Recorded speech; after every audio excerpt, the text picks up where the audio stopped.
Have you ever noticed how your smile feels different depending on who you're with? At work, it's polite. With friends, it's warm. Alone, sometimes it fades. We learn so early to adapt, to hide anger beneath calm, fear behind logic, sadness beneath productivity. But when we keep switching masks for every room we enter, what happens when we're finally alone? Do we even know which face is truly ours anymore? There's a quiet exhaustion that comes from pretending, not physical tiredness, but the kind that lingers deep in your chest. You laugh when you're supposed to, nod when expected, but inside, there's a voice asking, is this really me? The longer we ignore that voice, the further we drift from ourselves, until one day, we wake up in a life that looks full, but feels empty. We've been taught that being accepted means being agreeable. Being liked means being predictable. So we shrink. We round our edges, soften our voice, and trade authenticity for approval. But the soul is not meant to be a performance. It aches behind the curtain, waiting to be seen, not for how well it fits in, but for the truth it dares to carry. Sometimes, even in a room full of people, we feel invisible. Not because others don't see us, but because we're showing them someone we're not. We play our parts so well, we forget we're acting. But at night, when no one's watching, the silence becomes a mirror. And in that silence, the question returns, who am I when I stop performing? Look at the trees. They don't apologize for their shape. The crooked branch, the twisted trunk, the uneven growth, all part of their truth. No mask, no shame. So why do we feel we must prune parts of ourselves to be worthy? Whose rules are we following? And what would happen if we simply allowed ourselves to grow wild? You don't have to be everything for everyone. You don't have to wear the strong face when you're breaking inside, or smile when you're tired of pretending. It's okay to be a little lost, a little messy, a little real, because healing doesn't come from hiding. It comes from honesty, the kind that whispers, "This is me," and that's enough. We think people love us for the face we show them, but real connection doesn't happen through masks.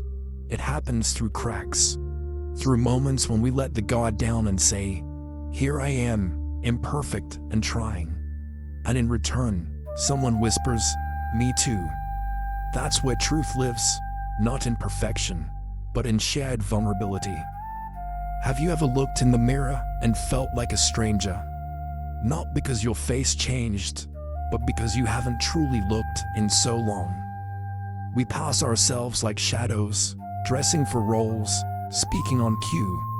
Maybe it's time to pause, really look, not to fix, not to judge, but to finally meet the person we've been ignoring. There's a difference between who you are and who you've been told to be. For years, we collect expectations like layers from parents, teachers, society, even ourselves. And one day, it becomes so heavy we can't breathe. That heaviness, it's not who you are. It's who you thought you had to be loved. You don't have to prove your worth through endless doing.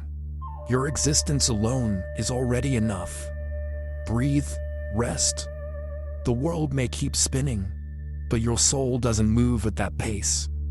Sometimes the most radical act of self-love is to simply pause and ask, what do I need right now?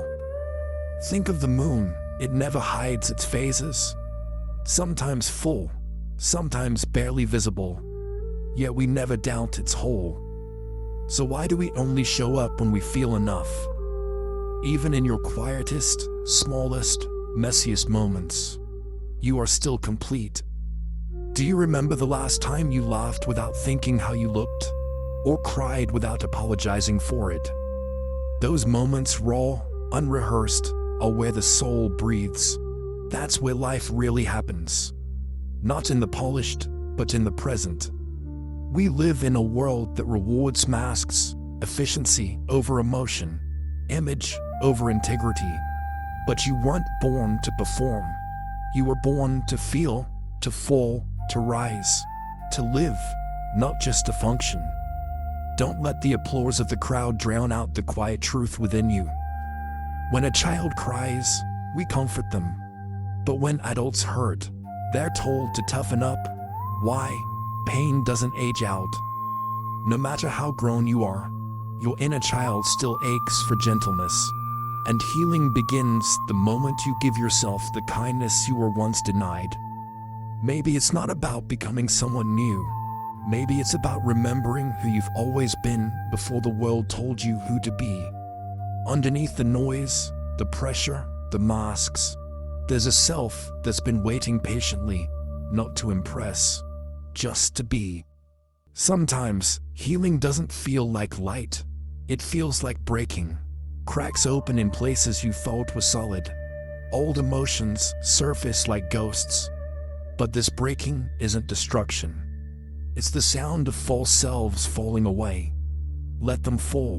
What remains is truth. Have you ever watched a river flow after a storm? The water is murky, unsettled, but it clears with time. So do we. When you allow your emotions to move, to speak, to spill, clarity follows. Suppressed feelings don't disappear. They just wait for a moment to be heard. Let them speak.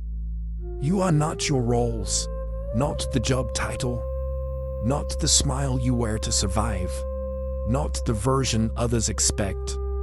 You are the space between moments, the breath before words, the awareness watching it all unfold. And that is untouchable. When we stop performing, we give others permission to do the same. Vulnerability is contagious, like fire passed from one candle to another. The first flicker is enough to light the dark. Be that flicker, not perfectly bright, just honest enough to be real. Ask yourself, when did I stop being curious about who I really am? When did I trade wonder for routine, truth for comfort? The journey home to yourself doesn't begin with answers. It begins with questions brave enough to shake the roles you've outgrown. Freedom doesn't always roar. Sometimes it's a whisper. The moment you say no without guilt, the breath you take without explaining, the truth you speak without shrinking. Every small act of honesty loosens the grip of who you were told to be. Not everyone will understand the real you, and that's okay. Some will miss the version of you that made them comfortable. But growth isn't about keeping others at ease. It's about being at peace with yourself. And peace never asks for permission. Healing is not about becoming perfect. It's about becoming whole. That means holding space for your anger, your doubt, your fear. Not to indulge them, but to listen. Even the messy parts of you are messengers, asking to be heard with love. Think of a flower. It doesn't bloom by force. It opens slowly, patiently, in its own time. So must you. No need to rush into clarity. No need to prove worth. Your unfolding is enough, exactly as it is. Every time you return to your breath, you return to yourself. When the world pulls you in 1,000 directions, come back here to the quiet place where you don't need to earn love, where your soul already knows you are enough. The masks were never the enemy, they were survival. But now, you no longer need them. Thank them, release them. Let who you are emerge, not as something new, but as something finally free. You are not behind. You are not broken. You are becoming, slowly, bravely, truly. And in your becoming, you light the path for others. Every step you take inward becomes a lantern for someone else lost in the dark. Ask yourself, what would life feel like if I stopped trying to be impressive and started trying to be real? That's where intimacy begins. not in grand gestures, but in honest presence. Your truth, spoken quietly, holds more power than 1,000 performances. So peel back the layers, gently, not to fix yourself, but to greet yourself. To say, I'm here, I see you. The world doesn't need a perfect you, it needs a real you. The one beneath the masks, the one who remembers how to feel.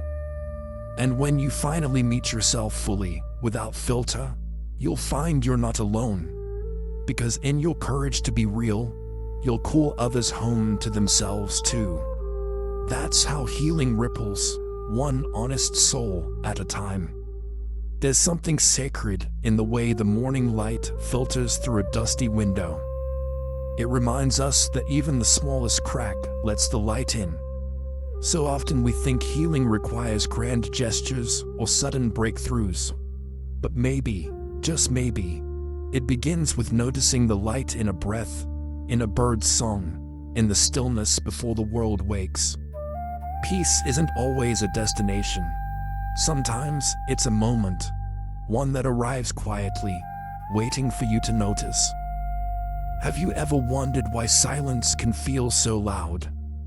It's because in silence, there are no distractions, only you, your thoughts, and the truths you've avoided. But instead of running from that stillness, what if you entered it like a temple, not to fix anything, but simply to listen?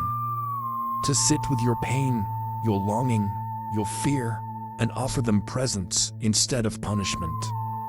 That's where real transformation begins. Most of us were never taught how to be with discomfort. We were taught to hide it, numb it, or turn it into productivity. But the soul doesn't heal through avoidance, it heals through attention.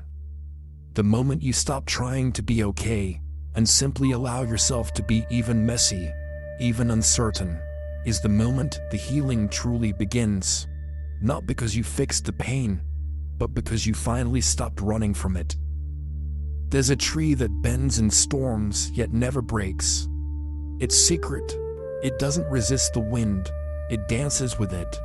You are not weak because you feel deeply or bend under pressure. You are resilient because you rise again, softer but stronger each time. Your roots run deeper than your wounds. Remember that the next time life tries to uproot your peace, the search for meaning often begins when everything else falls apart. When the job, the relationship, the image all dissolve, and you're left facing the quiet question, now what? In that emptiness, something ancient awakens, a remembering that your worth was never in what you achieved, but in who you are when everything else is stripped away. That is where your soul speaks. So many people carry invisible grief, not just for lost people, but for lost versions of themselves, for dreams shelved too long, for words never said. We often carry that grief in silence, afraid to burden others. But what if your grief isn't something to hide, but a doorway to compassion? Each tear, a bridge.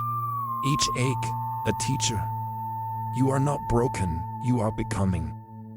The world moves fast, and somewhere along the way, you were taught that slowing down is lazy. But rest is not a luxury, it's a rebellion. In a world that wants you constantly producing, constantly proving, choosing to pause is an act of sacred resistance. You are allowed to rest, to breathe, to be, without earning it. If your inner voice spoke to a child the way it speaks to you, would that child feel safe, loved, or ashamed? We spend years being hard on ourselves, thinking it makes us stronger. But the truth is, harshness only deepens the wound. Real strength is gentleness. Speak to yourself as you would to someone you deeply love, because that someone is you. Your story is not too small. It doesn't need to be dramatic to be meaningful. The quiet ways you choose kindness over bitterness, the silent battles you fight daily, the hope you still carry even when exhausted. That is sacred. You don't need a spotlight to be worthy. Just your heartbeat, steady and true, is enough. Sometimes we wait for a voice from the sky to guide us, but forget to listen to the whisper already inside. The soul speaks in feelings, not formulas, in nudges, not blueprints. Trust that still, small voice, the one that says, "This doesn't feel right," or "You belong elsewhere." That voice is your compass, even when it leads you away from the crowd. You don't have to explain your pain to be worthy of healing. So often, we feel we must justify our sadness or earn our right to feel tired. But the soul doesn't need permission to ache. It only needs acknowledgement. When you stop minimizing your own suffering, when you stop saying others have it worse, you open a door for self-compassion to walk in. Healing doesn't compare. It simply begins where you are. Have you ever looked at a plant that was drooping, then watched it slowly rise after watering? That's you. You are not lazy. You are not weak. You are dehydrated, emotionally, spiritually, sometimes physically. Just like that plant, you don't need fixing. You need nourishment. So the next time you feel yourself wilting, ask, what do I need to bloom again? Some healing looks like breakthroughs and clarity. But most healing looks like making your bed again after 3 hard days. Drinking water when you want it to disappear. Smiling at the mirror, even if it feels forced. These are not small victories. They are rebellions against despair. So celebrate them. The soul heals in quiet, humble steps.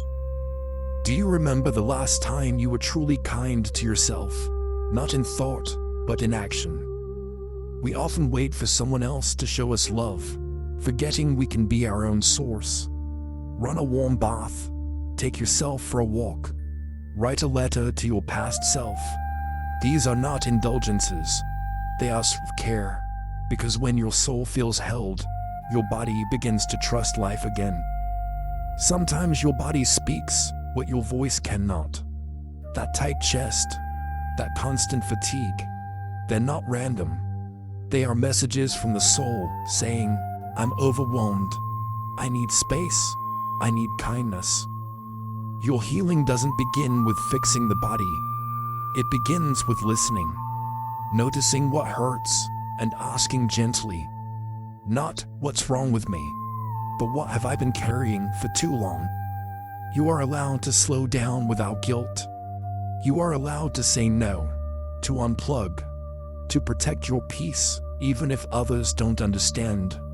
The world will keep spinning, but your soul, it needs stillness to breathe. You don't owe anyone a version of yourself that is constantly available. Your boundaries are the garden walls where healing grows. In your quietest moments, the truth gently returns. You are not behind. You are not broken. You are a human being moving through seasons. Some seasons look like blooming, others like falling leaves. Both are sacred. What matters most is that you keep showing up, not to the world's timeline, but to your own rhythm. Have you thanked your body lately? The way it held you when your heart broke. The way it still gets you out of bed despite everything. Your body is not your enemy. It is the home your soul chose. Treat it with reverence. Feed it with love. Speak to it with softness. Healing happens when you and your body become allies again. There's no final destination for healing. It's not a finish line. It's a way of walking. Some days you'll feel radiant, others raw. But each day you honor your truths is a day you grow lighter. Healing isn't about becoming someone else. It's about remembering who you were before the world told you to be smaller. That version of you is still here, waiting. So take a breath, a deep one. Let it fill the corners of your being you've forgotten. This is not the end of your journey. It's the beginning of your return to peace, to presence, to yourself. Healing the body isn't a checklist, it's a homecoming. And it begins, always, by listening, not just to the noise of life, but to the quiet truth within your soul.